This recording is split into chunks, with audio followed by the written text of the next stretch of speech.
안녕하세요. 성경세무사입니다. 오늘은 그 사업자 등록을 스스로 하는 방법에 대해서 말씀을 드릴 건데요. 사업자 등록증을 내려면 원래는 세무서에 가가지고 사업자 등록 신청을 하는데 이게 이제 홈택스에서도 가능한 경우들이 많이 있어요. 그래서 이제 몇 편에 걸쳐가지고 대표적인 업종 몇 가지에 대해서 홈택스에서 사업자 등록하는 방법에 대해서 알아볼 건데요. 오늘은 그 스마트 스토어처럼 통신 판매업 하시는 분들, 하려고 하시는 분들이 사업자 등록을 홈택스에서 어떻게 하는지 방법을 알아볼 건데, 통신 판매업 같은 경우에는 뭐 이 정도는 기억을 하고 계셔야 돼요.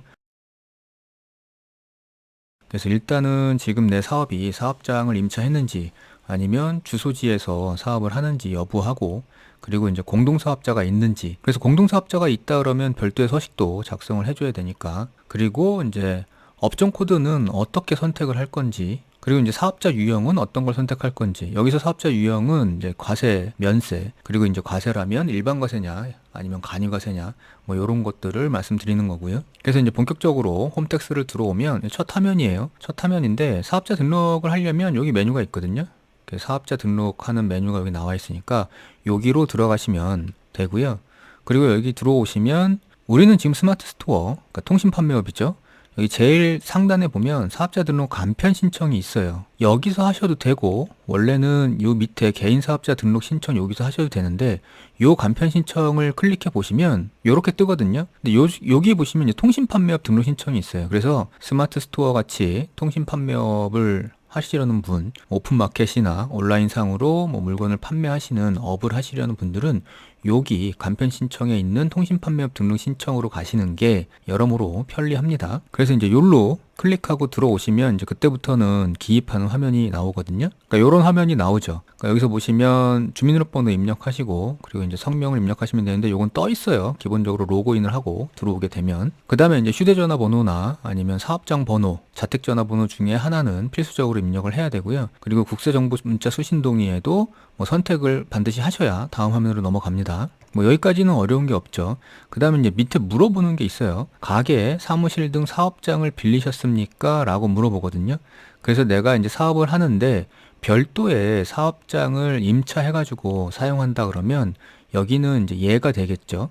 그리고 얘가 선택이 된다 그러면 나중에 마지막에 임대차 계약서 사본을 첨부해 줘야 되고요. 아니면 내 건물이거나 아니면 내가 살고 있는 주소지에서 사업을 하는 경우에는 여기에 이제 아니오로 선택을 하시면 돼요. 그 다음에 이제 공동사업을 하는 경우에는 뭐 얘를 선택하시면 되는데, 지금 여기서는 이제 아닌 걸로 가정하고 아니오를 선택하고 넘어갈게요. 그래서 이제 공동사업자를 여기서 얘를 선택하게 되면 공동사업자의 주민번호 인적사항 기재한 다음에 공동인증서 서명이 필요하다고 지금 얘기하고 있네요. 그 다음에 이제 밑에 사업장 정보 입력이거든요. 지금 여기서는 위에 주소지에서 사업을 하는 경우로 아니오를 선택하고 내려왔기 때문에 여기 이제 주소지 동일 여부에는 여로 선택을 하는데, 여기에 이제 여를 선택하면 밑에 내 주소가 자동으로 떠요. 국세청이 파악하고 있는 내 주소가 자동으로 뜨니까 그걸 확인하시면 되고, 그 다음에 이제 임차하신 경우에는 여기 얘를 표시하셨을 거고, 그러면 그 임차한 주소지를 쓰면 되겠죠. 그리고 나서 이제 상호명, 뭐 이거는 계획하고 계신 상호명을 쓰시면 되고요. 그 다음에 이제 개업일을 선택하시면 되는데, 이거는 지금 내가 신청하고 있는 이 날짜를 개업일로 하셔도 되고요. 꼭 지금 오늘이 아니어도 됩니다.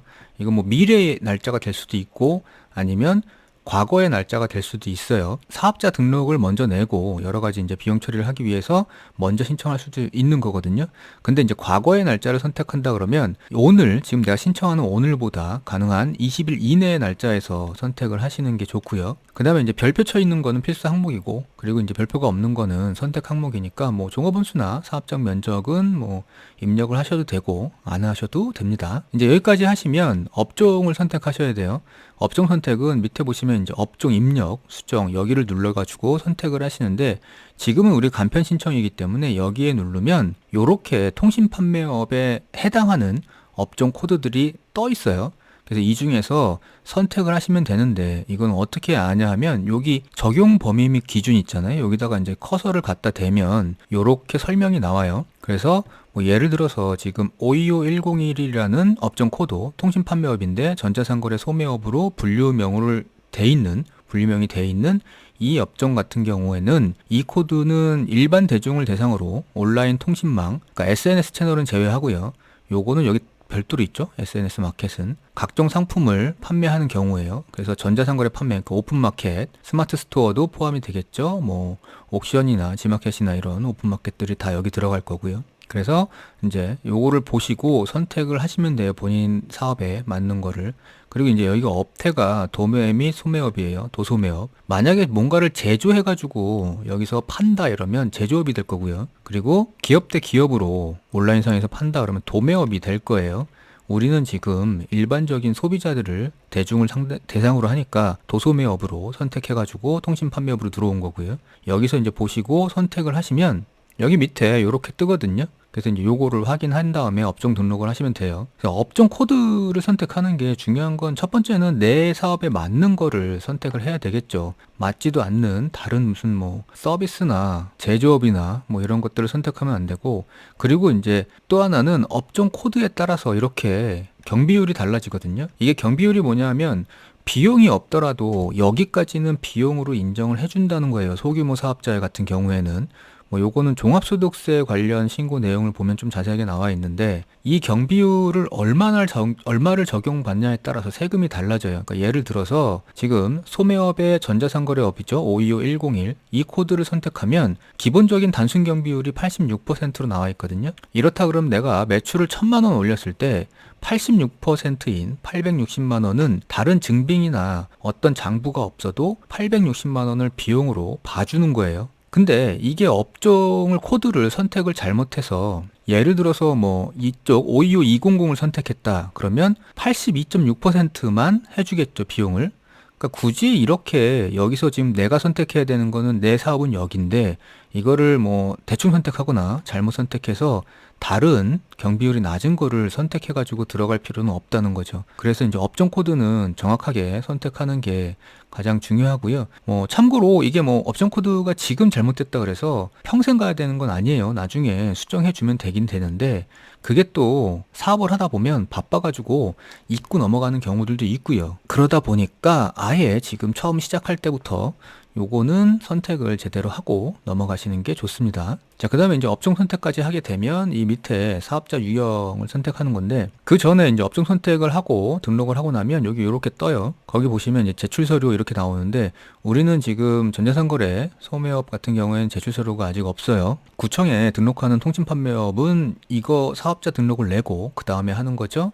그래서 여기는 지금 제출서류 없이 넘어가는 거고, 그 다음에 이제 마지막으로 사업자 유형을 선택하셔야 되는데, 요거는 이제 일반과세자 부가가치세 관련한 거예요. 그래서 일반과세자, 간이과세자, 면세 사업자가 있어요. 그러니까 일단 면세 사업자는 부가가치세가 면세되는 품목들, 그러니까 뭐 농산물, 축산물, 수산물 뭐 이런 것부터 시작해가지고 특정돼 있는 상품들이 있거든요. 그러니까 그런 것들 관련한 업이다 그러면 면세를 선택하시는데 일반적으로는 대부분 이쪽에 있으실 거예요. 그래서 이제 일반과세자냐 간이과세자냐 선택을 하는데 대부분 보통은 이제 간이과세로 하는 게 뭐 여러모로 유리해요. 부가가치세 신고하는 면도 그렇고, 그리고 이제 납부해야 되는 세금을 계산할 때 세금의 뭐 크고 작음도 여기서 이제 결정이 되거든요. 그래서 간이과세자 같은 경우에는 일단 적용되는 세율 자체가 낮죠. 그러다 보니까 세금 부담도 좀 덜 할 거고요. 그래서 이제 보통은 이 통신판매업 같은 경우에 처음에 시작할 때는 간이과세자로 많이 시작하고요. 그리고 이제 혹시 간이과세자가 아니라 일반과세자가 필요한 경우도 있어요. 세액계산서를 꼭 끊어야 된다거나 뭐 이런 특수한 경우가 있기 때문에 그런 경우라면 여기서 이제 일반 과세자를 선택하면 되는데, 여기서 간이과세자를 선택하게 되면 이런 팝업창이 뜨거든요. 그러니까 간이과세자를 선택하더라도 여기에 해당이 되면 일반 사업자로 발급될 수 있다는 거죠. 그러니까 뭐 기존에 본인 명의로 일반과세자의 사업장을 갖고 있는 경우, 혹은 부가가치세법에서 간이과세자가 안 되는 그 업종이나 지역이 있거든요.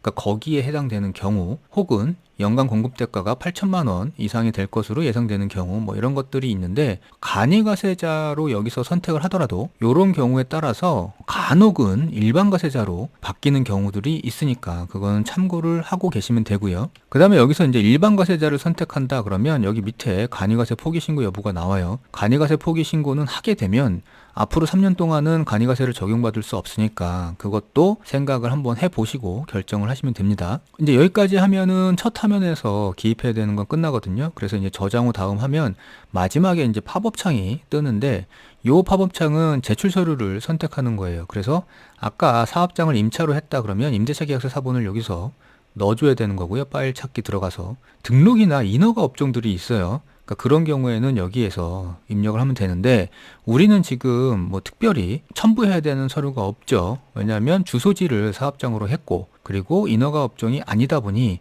여긴 지금 특별히 첨부할 건 없습니다. 그래서 그냥 넘어가게 되는 거고요. 그러면 이제 마지막 화면에 이렇게 뜨죠. 그래서 이제 신청을 다 한 거고 마지막으로 이제 신청서 제출하기를 누르면 이제 끝나게 되는 거예요. 그래서 이제 확인하였습니다에 체크하고 신청서 제출하기를 누르면 이제 사업자 등록에 대한 민원 신청은 끝이 나게 되는 거죠. 그러면 이제 이런 사업자 등록증을 발급받을 수 있습니다. 여기 지금 그냥 예를 드냐고 면세 사업자인데 뭐 해당되는 일반과세자나 간이가세자나 뭐 이렇게 사업자 등록증이 발급이 되겠죠. 근데 이제 요거를 확인하기 위해서 보통은 사업자 등록 신청을 하게 되면 하루 이틀 정도 면은 이제 사업자 등록증이 나오거든요.